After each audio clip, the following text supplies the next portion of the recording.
a new market area of coverage for us, diving deep into the cloud data services space. And so we'll start with kind of that overview of what's going on in there, why it's important, what the impact is on the IT market and the vendors that are participating.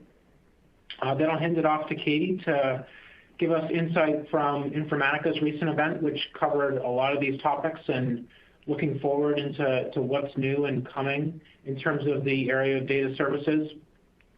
And then I'll hand it off to Boz and Patrick to go through the services side, which when we think about the solutioning and how these things really come to life and make business impacts for end customers, those two together, the data services and the services from SI partners alongside customers, is really how we see things progressing and actually coming to realization in terms of business outcomes.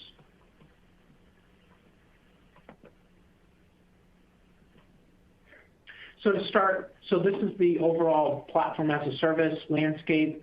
Data services are a subset of this, and I want to take a minute just to set the context for why this is an important market. And it's two key themes that really drive this.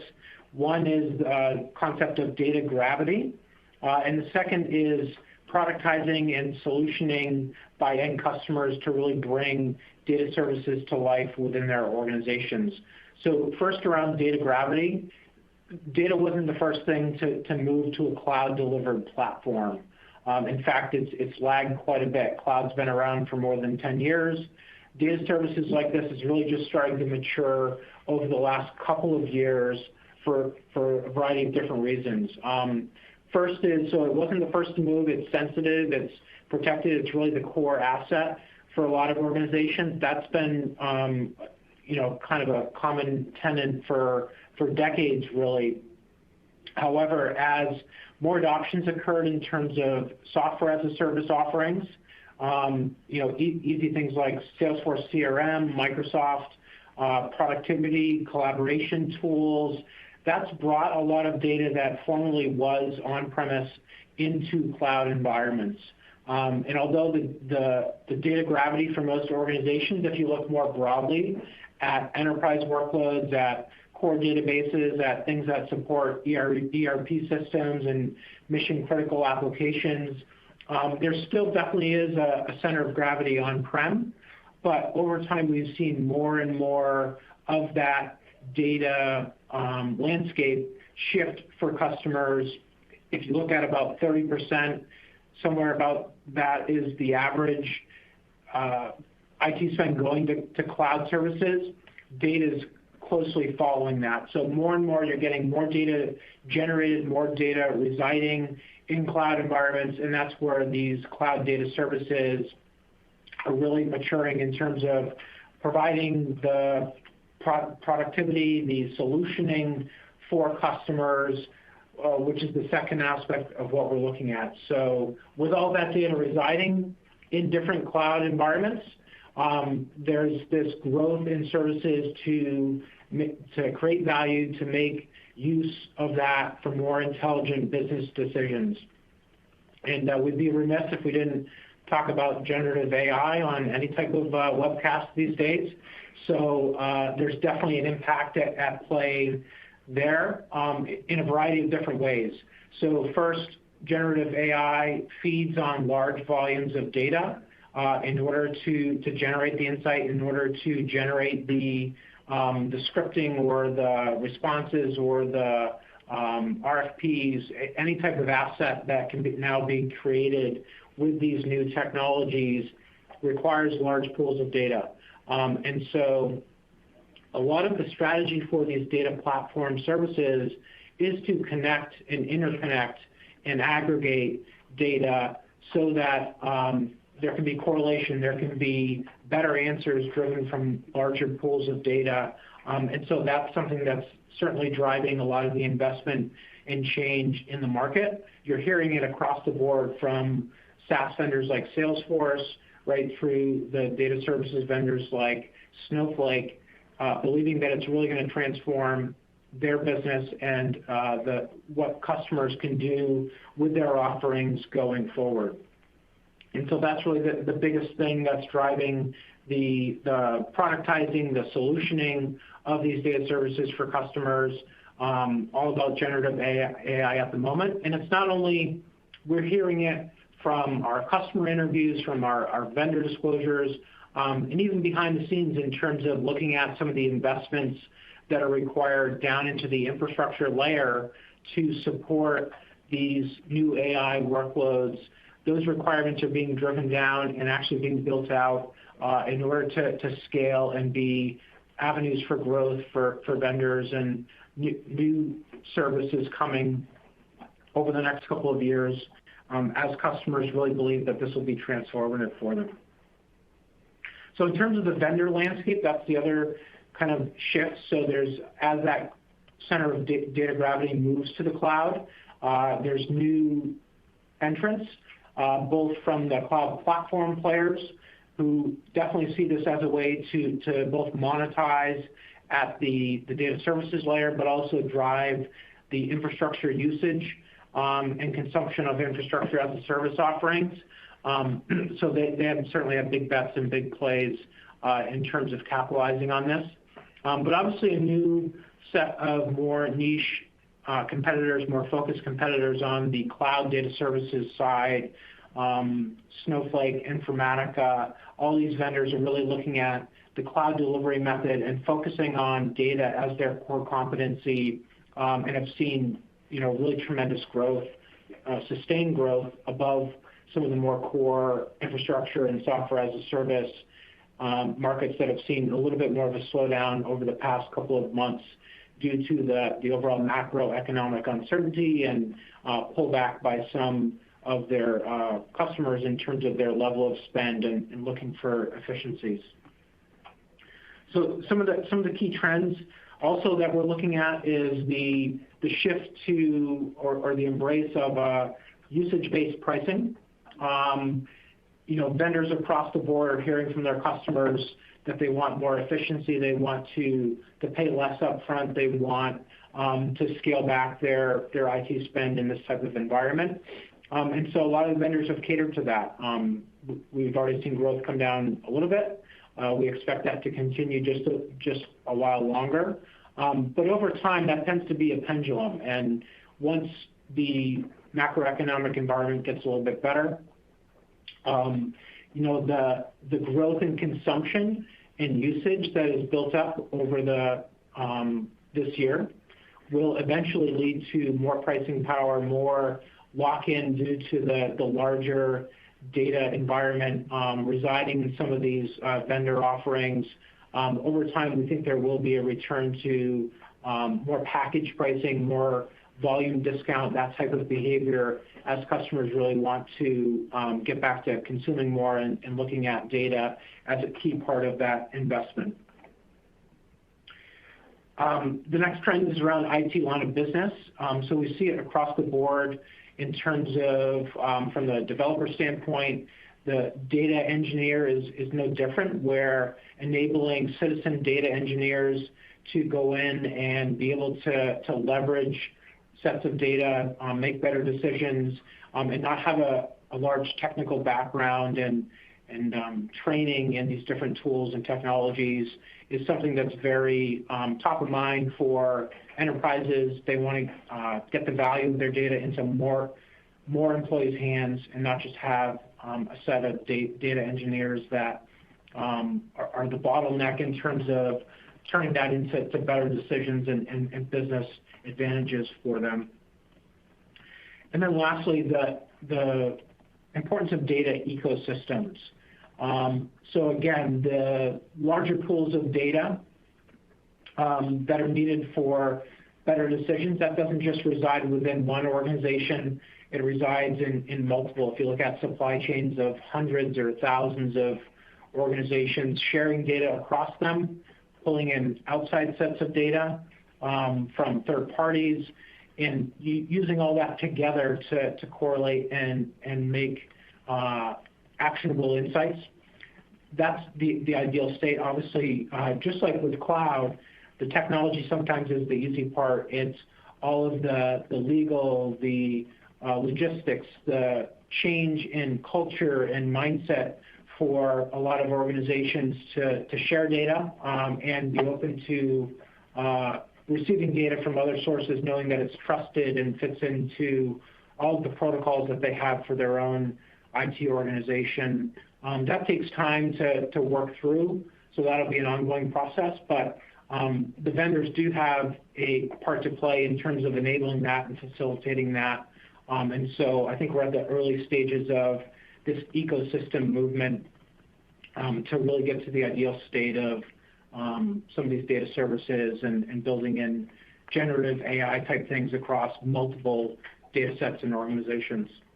And so I'll kind of close with, overall, we're seeing that analytics, AI, ML are becoming the focus for organizations in terms of enabling digital transformation.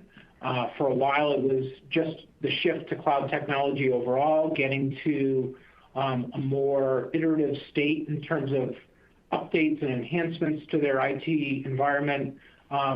We see data at the core of how customers really believe that they're going to be able to transform, get more efficiency, get more impact from their investments going forward. And so that all rolls up into why we're looking at this space and set the context for today's conversation.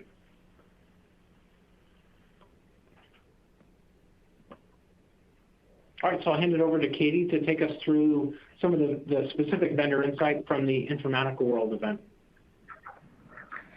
Great. Thank you, Allan, and thank you, everyone, for taking the time to join us today.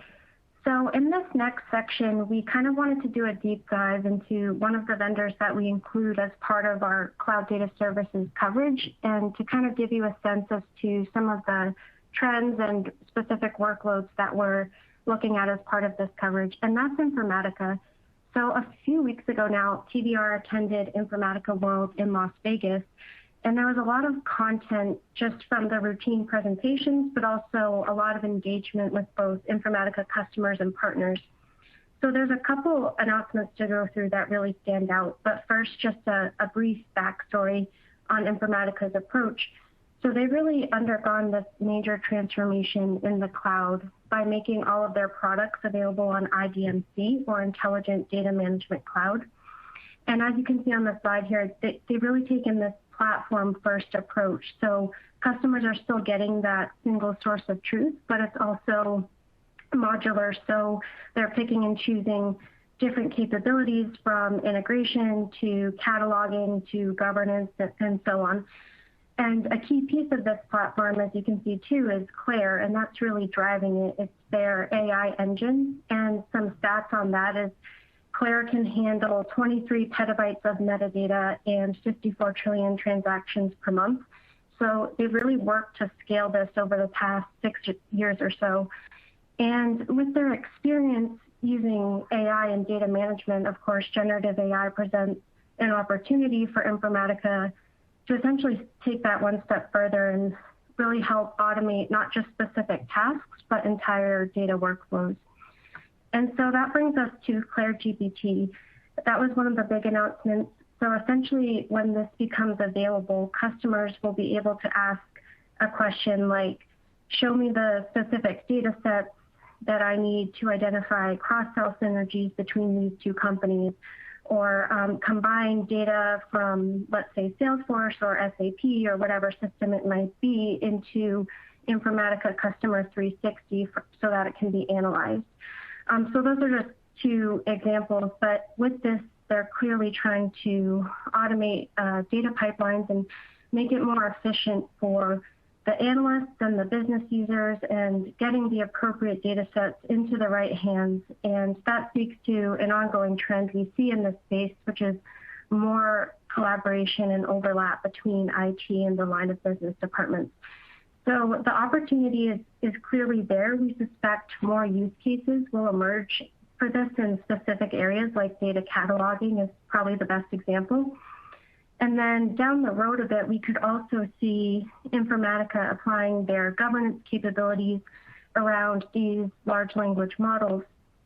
And of course, that would necessitate partner relationships with the big management consultancies to support that, not just from the technical angle, but also the business angle. And we'll continue to explore that as we talk more and more about generative AI.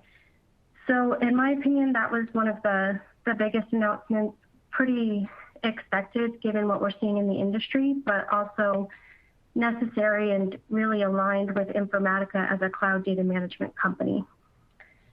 The next big series of announcements was around the partner integrations and Informatica's work with the major hyperscalers. So for a lot of these, what we at TBR call pure play PaaS vendors that don't offer the infrastructure as a service capabilities to their clients directly, tightly integrating and aligning the go-to-market with AWS, Azure, and GCP has really just become a prerequisite. And so we're continuing to see Informatica execute on that. They made Oracle a strategic cloud infrastructure partner last year. And it's not just the hyperscalers too, it's supporting Snowflake and Databricks and the systems of record like SAP and so on. So they've really partnered across the data landscape, and now they're focused more on streamlining the user experiences as part of the integrations that they're building with the hyperscalers, making it easy for customers to access Informatica on these platforms. And the best example of that is one of the announcements they did with IDMC and making that available as a native ISV service on Azure. So with that, customers are accessing IDMC directly through the Azure console, just as they would any other Azure service. So that's a big win for Informatica in helping them further tap into that base of customers, essentially going all in on Azure. So that was the big partner announcement, but they also announced new capabilities with Google Cloud and AWS. And in our view, navigating the AWS partnership might be a bit more challenging, just looking at how AWS is trying to help customers essentially automate the entire data pipeline. And that was a big theme at their reInvent conference last year. Their zero ETL integration between Aurora and Redshift is probably the best example for that. So as AWS continues to more tightly integrate their services, you can see how there's a bit of a threat to some of this third-party data tooling. But at the end of the day, like so many other things in the cloud industry that we talk about, zero ETL has really emerged more of a marketing concept than anything, and really just boils down to data sharing. So with that, we still see PaaS, for these third-party vendors like Informatica to come in and get data into Redshift and provide additional services and capabilities around that. And then the last thing to touch on for Informatica was really the industry customization piece.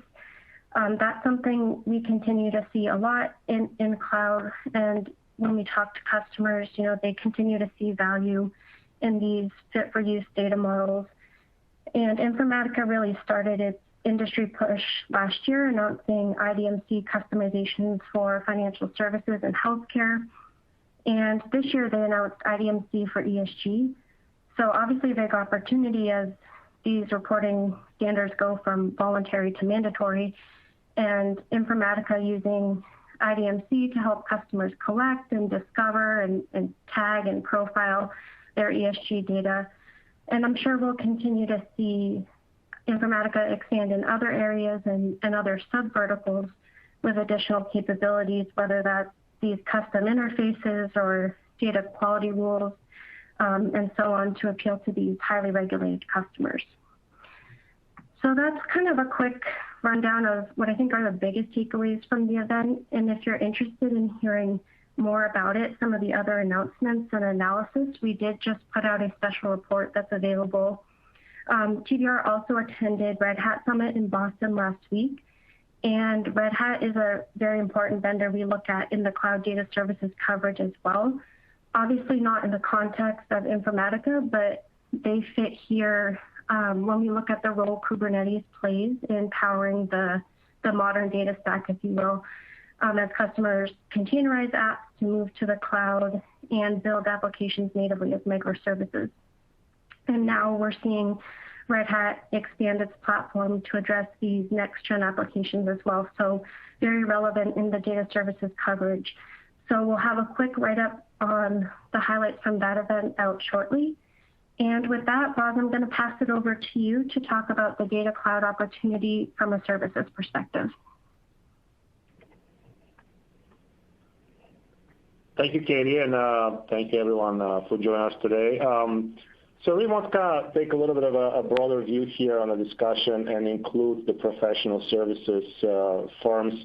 And as Allan pointed out and Catie has discussed, it's about the ecosystem, and there's a lot of opportunity around data cloud management. And as we have kind of plotted here, the graph on the left comes directly from our digital transformation analytics professional services benchmark. As you can see, that benchmark we published early 2023, but basically the data was through 2022. The growth rate of that market for the 20 vendors that we benchmark well exceeded the overall IT services market growth. And there's no surprise. A lot of the opportunity that we'll be discussing today are really about driving the data cloud management, the analytics component, the AI, the ML. And those vendors, the services vendors, are really trying to position themselves as solutions brokers and trying to be really the partner of choice for the infrastructure provider, for the PaaS providers, and so forth. And there's a couple of reasons for looking into that space through that lens. One, as Allan pointed out, the cloud consumption, the cloud bills are a little higher than many buyers have, anticipated, and they're waking up to a new reality. And the demand for cloud migration services is increasingly becoming commoditized. So vendors are challenging to differentiate, especially if they're trying to charge up the premium pricing that many of them are accustomed to. So for them, it's about understanding how they can drive more value. And the data analytics, data cloud management is a perfect layer to provide that value to looking to partner and quit the likes of Snowflake, with the likes of Databricks, with Informatica and so forth, to be able to drive a better value, more outcomes, especially in a world when buyers are really trying to streamline, to optimize their IT budget, to optimize their digital real estate as well. So it's about making sure that they are maintaining that position within the ecosystem. So the ecosystem play is very important as we're thinking about how buyers are looking into the future as well, because yes, the big partnerships, the big SIs and consultancies are there, and often enterprise buyers looking for them to deliver that value, to be able to deliver at scale. But the ecosystem goes beyond just scale. It needs depth. And a lot of the niche specialized providers are just for that. And it's something that we're increasingly seeing vendors are trying to recalibrate their expectation in terms of how they go to market, how they actually price and package the solutions. Because as we look into the data cloud management space, it is there's certain set of opportunities for consultancies, but the larger opportunity that we see right now becomes around managed services and pulling data from the data warehouses and from the integration standpoint. So that's the kind of the broader market opportunity. The other side of the equation is around security, and the security layer that comes along with data cloud management. That is certainly a driver that is becoming increasingly important. It's always been important from a security standpoint, but we see, especially with the advent of Gen AI, I think it will be the greater need for a better security, for more specialized security, either at the large language model level or kind of like a connecting layer between the different data sets that are being used. So there's a couple of bigger trends that we are kind of like identifying, which is enabling a lot of the services providers to drive that higher growth than the traditional IT services, and we believe that will continue to be the case, which is kind of demonstrating somewhat of a confidence of the fundamentals, the foundational analytics models and the foundational algorithms that many of the vendors have been developing. Now it's about thinking, when you're thinking for the value of the ecosystem, how those vendors are actually establishing the governance to connect with the other parts of the ecosystem, and how they actually bring into the clients, and that ecosystem need for accountability through shared KPIs, sales alignment. That's the different incentive models. Those pieces are still to be worked out.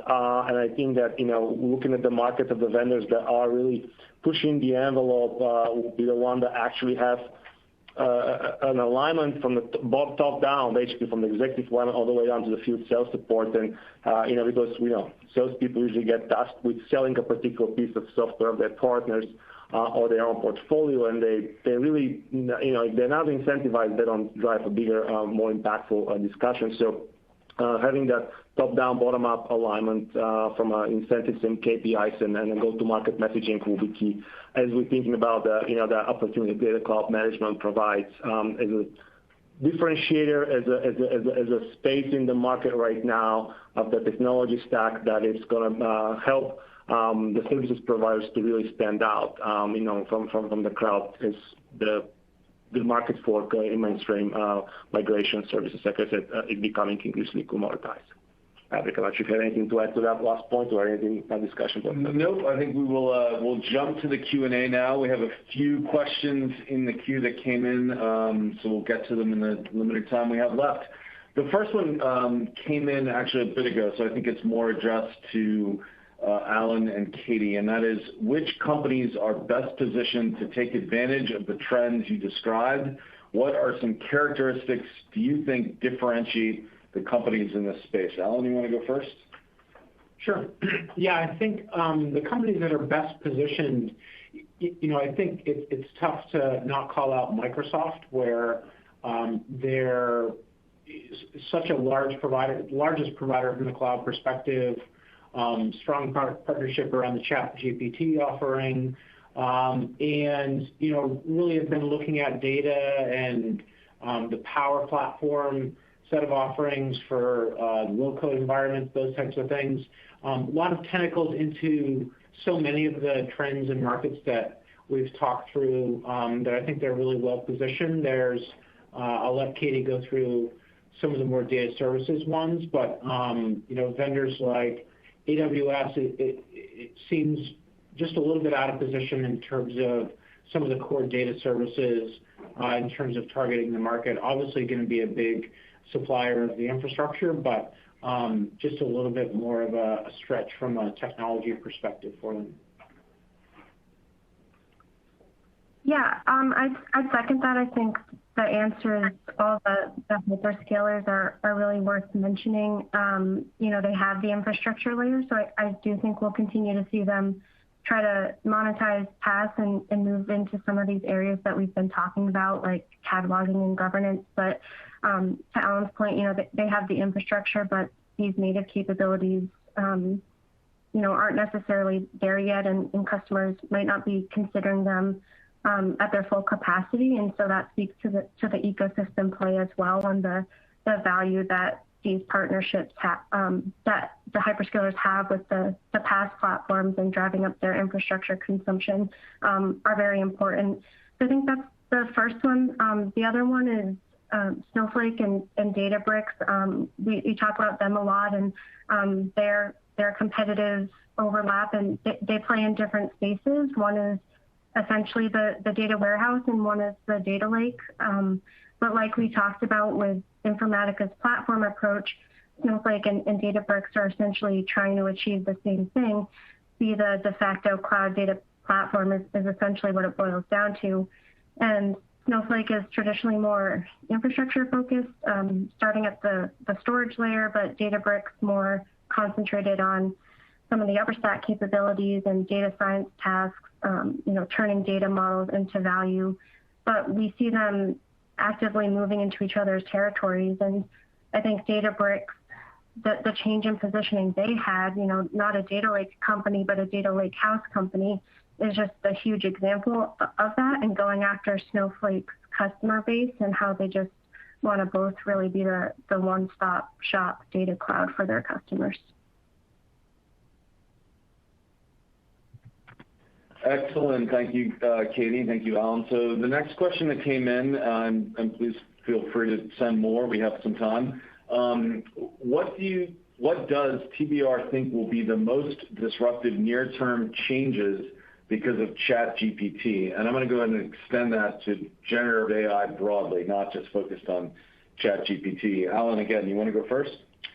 Yeah, I think in our customer interviews, we've been asking about this, getting their perception, what's going on today, what they think needs to happen in terms of putting it to use and really actually realizing the tremendous amount of hype that has been generated over the past couple of months with this. And I think the use cases so far seem to be around internally, whether it's software code or looking at supply chain efficiencies, things that they can pose as a way to get a different perspective to either write code more quickly, easily, do a thorough vetting.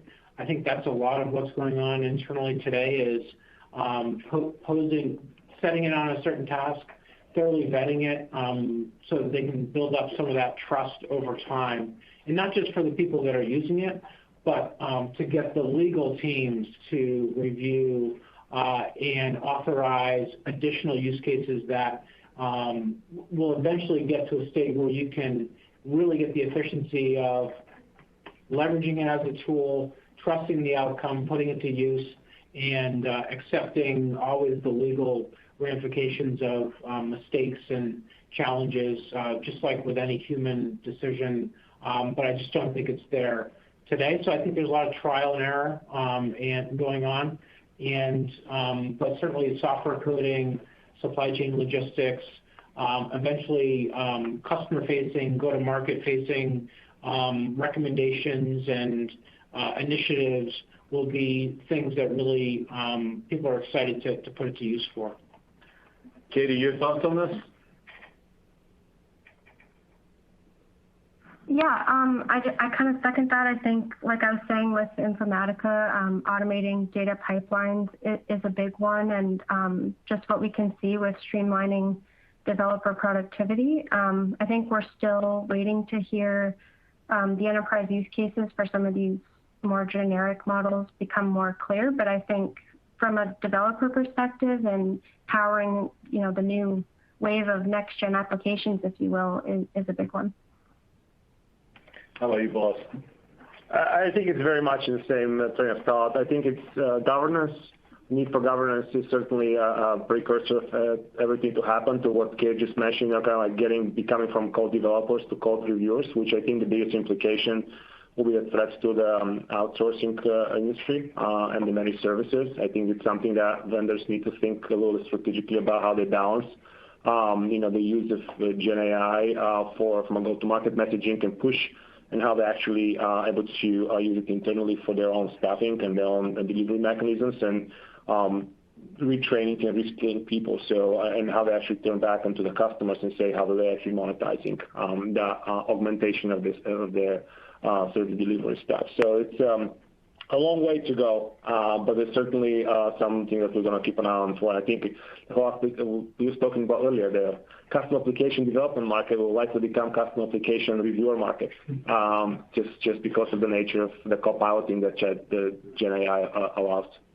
I'll throw one more idea out there. I think the marketing spend around Gen AI is going to peak pretty soon, and so there's going to be a lot of marketers looking for new dollars, new ideas that they can go out and spend money on. Sorry, the one marketing person in the room is not amused by that. All right, there's one more question in the queue, and so that gives you a little bit more time to put one in if you have one out there. And this one I think we'll start with Boz because it came in while you were talking, Boz.